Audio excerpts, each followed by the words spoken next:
Praise the lord. ಪ್ರೀತಿಯ ಸಹೋದರ ಹಾಗೂ ಸಹೋದರಿ, ಈ ದಿನ ನೋಡಿದ್ರಲ್ಲಿ ಬಹಳ ಸಂತೋಷವಾಗಿದ್ದೇನೆ. ಯೇಸು ಕ್ರಿಸ್ತನ ಶ್ರೇಷ್ಠವಾದ ನಾಮದಲ್ಲಿ ನಿಮಗೆಲ್ಲರಿಗೂ ವಂದನೆ ಸಲ್ಲಿಸ್ತೇನೆ. ಶಾಲು ನಿಮಗೆ ಸಮಾಧಾನ ಉಂಟಾಗಲಿ. ಪ್ರೀತಿಯ ಮಕ್ಕಳೇ, ಕಳೆದ ವಾರೆಲ್ಲ ಅದ್ಭುತವಾಗಿ ಕಾಪಾಡು ಈ ಹೊಸ ದಿನ ನೋಡುವಂತೆ ಕೃಪೆ ಮಾಡಿದ್ದಕ್ಕಾಗಿ ದೇವ್ರ ನಾಮಕ್ಕೆ ಸ್ತೋತ್ರ ಸಲ್ಲಿಸೋಣ. ಪ್ರೀತಿಯ ಮಕ್ಕಳೇ, ದೇವ್ರು ನಮ್ಮನ್ನು ಕರುಣಿಸುವಂತ ದೇವರು, ಆತನ ಕೈ ಹಿಡಿದು ನಮ್ಮನ್ನು ನಡೆಸುವಂತ ಸರ್ವಶಕ್ತರಾಗಿದ್ದಾರೆ. ಪ್ರೀತಿಯ ಮಕ್ಕಳೇ, ಈ ಮುಂಚಾನ ವೇಳೆಯಲ್ಲಿ ದೇವರು ಒಂದು ಒಳ್ಳೆ ವಾಗ್ದಾನ ಕೊಟ್ಟಿದ್ದಾರೆ. ಏನಂದ್ರೆ, ಅನುದಿನವೂ ನಮ್ಮ ಭಾರವ ಹೊರುವ ಎಂಬುದಾಗಿ. ಹೌದು ಪ್ರೀತಿಯ ಮಕ್ಕಳೇ, ನಮ್ಮ ಭಾರವನ್ನು ಹೊರುವ ಆಗಿದ್ದಾರೆ. ಪ್ರೀತಿಯ ಮಕ್ಕಳೇ, ಇದಕ್ಕೆ ಆಧಾರವಾಗಿ ದಾವಿದನು ಬರೆದ ಕೀರ್ತನೆ 68ನೇ ಅಧ್ಯಾಯ 19ನೇ ವಾಕ್ಯ ನಿಮಗಾಗಿ ಓದ್ತೀನಿ. ದಯಮಾಡಿ ನಿಮ್ಮಲ್ಲಿ ಸತ್ಯವೇದವಿದ್ದರೆ ತೆಗೆದು ಧ್ಯಾನಿಸಬೇಕೆಂಬುದಾಗಿ ನಾನು ಕೇಳಿಕೊಳ್ತೇನೆ.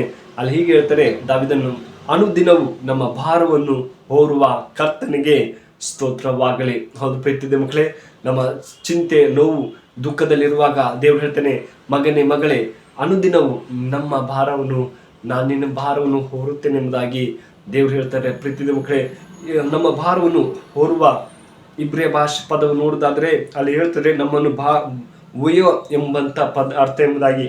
ಉಯ್ಯುವೋ ಎಂಬಂಥ ಒಂದು ಪದ ಇಬ್ರಿಯ ಭಾಷೆ ಹೇಳ್ತಾರೆ. ಪ್ರೀತಿ ಮಕ್ಕಳೇ, ಸಹ ಬಹುದು ಲೌಕಿಕವಾಗಿ ನೋಡೋದಾದ್ರೆ ಎಲ್ಲರೂ ಸಮಸ್ಯೆ, ವೇದನೆ, ದುಃಖದಲ್ಲಿ ಇದ್ದರೆ, ಅಯ್ಯೋ ನನ್ನ ಭಾರ ಯಾರು ಹೋಗ್ತಾರಪ್ಪ, ಸಂಬಂಧಿಕರು ಹೊರುವುದು ಅಸಾಧ್ಯ. ಆತ್ಮಿಕರು ಈ ದಿನಗಳು ನೋಡಿದ್ರೆ ಆದರೆ ಎಲ್ಲ ಕಡೆ ಹಣದ ಒಂದು ಕೊರತೆ ಆಗಿದೆ. ಹಣ ಇಲ್ಲ ಹೋದ್ರೆ ನಮ್ಮ ಭಾರ ಯಾರು ತೀರಿಸಲ್ಲ ಎಂಬಂತ ಗಲಿಬೆಲೆ ಇರ್ಬೋದು. ಆದರೆ ದೇವ್ರು ಹೇಳ್ತಾರೆ, ನಾನು ನಿಮ್ಮ ಭಾರವನ್ನು ಹೊರ್ತೇನೆ ಎಂಬುದಾಗಿ. ಹೌದು ಪ್ರೀತಿಯ ಮಕ್ಕಳೇ, ದೇವ್ರೇ ನನ್ನ ಭಾರ ಎಲ್ಲ ನಿನ್ನ ಮೇಲೆ ಹಾಕ್ತೀನಿ, ನೀ ನನ್ನನ್ನು ನಡೆಸಪ್ಪ ಅಂತ ಹೇಳುವಾಗ ನಿಶ್ಚಯವಾಗಿ ನಮ್ಮನ್ನು ನಡೆಸುವಂತ ಸರ್ವಶಕ್ತನಾಗಿದ್ದರೆ. ಪ್ರೀತಿಯ ಮಕ್ಕಳೇ, ಲೌಕಿಕ ರಾಜ್ಯ ಒಬ್ಬ ಇದ್ದಂತೆ ನೋಡ್ತೀವಿ. ಪರಲೋಕದ ಈ ಶ್ರೇಷ್ಠ ರಾಜನು ತನ್ನ ಪ್ರಜೆಗಳನ್ನು ಮೇಲೆ ಭಾರ ಹಾಕಲ್ಲ. ಹೌದು ಪ್ರೀತಿಯ ಮಕ್ಕಳೇ, ದೇವರು ನಮಗೆ ಎಲ್ಲ ಭಾರನ ಕೊಡಬಹುದಿತ್ತು, ಆದರೆ ದೇವ್ರು ಕೊಡಲ್ಲ. ಅಯ್ಯೋ ನನ್ನ ಮಗನಿಗೆ ಕಷ್ಟ ಆಗುತ್ತೆ, ಇಂಥ ಭಾರ ನಾನೇ ಹೊತ್ಕೊಡ್ತೀನಿ ಎಂಬುದಾಗಿ ದೇವ್ರು ಹೇಳ್ತಾರೆ. ಹೌದು ಪ್ರೀತಿಯ ಮಕ್ಕಳೇ, ನಮ್ಮ ದೇವ್ರು ಎಷ್ಟು ಪ್ರೀತಿಸ್ತಾನೆ.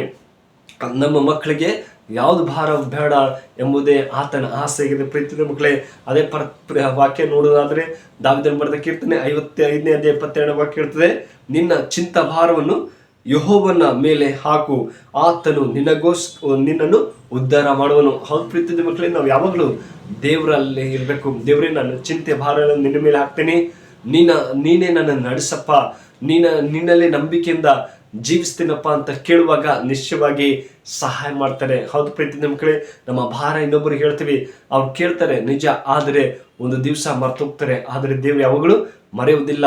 ನಾವು ನನ್ನ ಮಗಳು ಇಂಥ ವೇದನೆಯಲ್ಲಿದ್ದಾಳೆ, ಅವಳಿಗೆ ಉದ್ಧಾರ ಮಾಡಬೇಕು ಎಂಬುದೇ ದೇವರ ಆಸೆ ಆಗಿದೆ. ಪ್ರೀತಿಯ ಮಕ್ಕಳೇ, ಮತ್ತೆ ನೀತಿವಂತನನ್ನು ಎಂದಿಗೂ ಕದಲುವುದಿಲ್ಲ. ಹೌದು ಪ್ರೀತಿಯ ಮಕ್ಕಳೇ, ನಾವು ದೇವರಲ್ಲಿ ನೀತಿವಂತರಾಗಿರ್ಬೇಕು. ದೇವರಲ್ಲಿ ಭಯಭಕ್ತಿಯಿಂದ ನಾವು ಜೀವಿಸುವಾಗ ನಮ್ಮ ಎಲ್ಲ ಭಾರವನ್ನು ನೀಗಿಸುವಂತ ಸರ್ವಶಕ್ತರಾಗಿದ್ದಾರೆ. ಪ್ರೀತಿಯ ಮಕ್ಕಳೇ, ಅದೇ ತರ 1 ಪೇತ್ರ 5:7 ವಾಕ್ಯ ನೋಡೋದಾದ್ರೆ, ಪ್ರೀತಿಯ ಮಕ್ಕಳು, ನಿಮ್ಮ ಚಿಂತೆ ಭಾರ ನನ್ನ ಮೇಲೆ ಹಾಕಿರಿ, ಆತನ ಮೇಲೆ ಹಾಕಿರಿ, ಆತನ ನಿಮಗೋಸ್ಕರ ಚಿಂತಿಸ್ತಾನೆ ಎಂಬುದಾಗಿ ಹೇಳ್ತಾರೆ. ಹೌದು ಪ್ರೀತಿಯ ಮಕ್ಕಳೇ, ನಮ್ಮ ಭಾರವೆಲ್ಲ, ನಮ್ಮ ಚಿಂತೆ ಎಲ್ಲ ಆತ ಮೇಲೆ ಹಾಕುವಾಗ ದೇವ್ರು ನಮ್ಮನ್ನು ನಡೆಸ್ತಾನೆ. ಅಯ್ಯೋ ನನ್ನ ಚಿಂತೆಯಲ್ಲಿದೆ, ನನ್ನ ಮಗ ಹೇಗಪ್ಪ ಓದ್ತಾನೆ ಈ ವರ್ಷ ಎಂಬಂತ ಒಂದು ಚಿಂತೆಯಲ್ಲಿ ಇರ್ಬೋದು.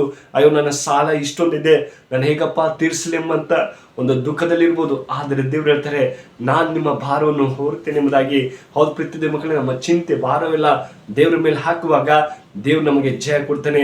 ಅದೇ ತರ ಮತ್ತೇನು ಬರೆದ ಸುವಾರ್ತೆ 11:28 ವಾಕ್ಯನ ನೋಡೋದಾದ್ರೆ, ಎಲ್ಲ ಕಷ್ಟಪಡೋರೆ ಹೊರತವರೇ ನೀವೆಲ್ಲೋ ನನ್ನ ಬಳಿಗೆ ಬಂದಿರಿ, ನಾನು ನಿಮಗೆ ವಿಶ್ರಾಂತಿ ಕೊಡ್ತೇನೆ ಎಂಬುದಾಗಿ ಹೇಳಿದರೆ. ಹೌದು ಪ್ರೀತಿಯ ಮಕ್ಕಳೇ, ದೇವರು ವಿಶ್ರಾಂತಿ ಕೊಡುವಂತ ದೇವರು ಗಲಿಬಿಲಿ ಮಾಡುವವರಲ್ಲ. ಆತ ನಮಗೆ ಒಳ್ಳೆ ಮಾರ್ಗದಲ್ಲಿ ನಡೆಸುವಂತ ದೇವರು. ಆತನ ಮೇಲೆ ನಂಬಿಕೆಯಿಂದ ನಾವು ಜೀವಿಸಬೇಕು.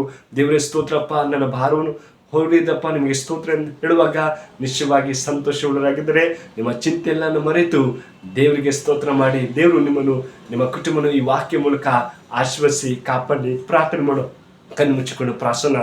ಪರಿಶುದ್ಧನೆ ಪ್ರೀತಿಯುಳ್ಳ ದೇವರೇ, ಒಳ್ಳೆ ಸಮಯಕ್ಕಾಗಿ ಸ್ತೋತ್ರ. ಪ್ರೀತಿಯುಳ್ಳ ದೇವರೇ, ಕಳೆದ ವಾರ ಅದ್ಭುತವಾಗಿ ಕಾಪಾಡಿಕೊಂಡು ಈ ಹೊಸ ದಿನ ನೋಡುವಂತೆ ಸಹಾಯ ಮಾಡೋಕ್ಕಾಗಿ ಸ್ತೋತ್ರಪ್ಪ ಅಂತ ಪ್ರಾರ್ಥಿಸಿದರೆ ಅಪ್ಪ, ನೀನು ನಮ್ಮ ಅನುದಿನವೂ ಭಾರವನ್ನು ಹೊರುವಂಥ ದೇವರಾಗಿದೆ. ಈ ವಿಡಿಯೋ ಯಾರು ನೋಡ್ತಾರೋ ಆ ಮಕ್ಕಳನ್ನು ಆಶೀರ್ವದಿಸು, ಅವರೆಲ್ಲ ಭಾರನ ತೆಗೆದಾಕಿ ನಿನ್ನ ಕೃಪೆಯಲ್ಲಿ ನಡೆಸಪ್ಪ. ಅವ್ರ ಚಿಂತೆ ಭಾರ ಎಲ್ಲ ತೆಗೆದಾಕಪ್ಪ, ಅವ್ರಿಗೆ ಶಾಂತಿ ಸಮಾಧಾನ ಕೊಡಪ್ಪ ಅಂತ ಪ್ರಾರ್ಥಿಸಿದರೆ ಕರುಣಮಯ ಪ್ರತಿಯೊಬ್ಬ ಕುಟುಂಬನ ಆಶ್ವಸಿಸು, ಅವ್ರು ಬೇಕಂತೆಲ್ಲ ಸಹಾಯ ಮಾಡಪ್ಪ ಅಂತ ಪ್ರಾರ್ಥಿಸಿದರೆ ಪ್ರೀತಿಯುಳ್ಳ ದೇವರೇ, ಚಿಕ್ಕ ಪ್ರಾರ್ಥನೆ ಕಿಡದಂತೆ ಯೇಸು ಕ್ರಿಸ್ತನಲ್ಲಿ ಬೇಡ್ತೇನೆ ಜೀವ ತಂದೆ. Amen. May God bless you.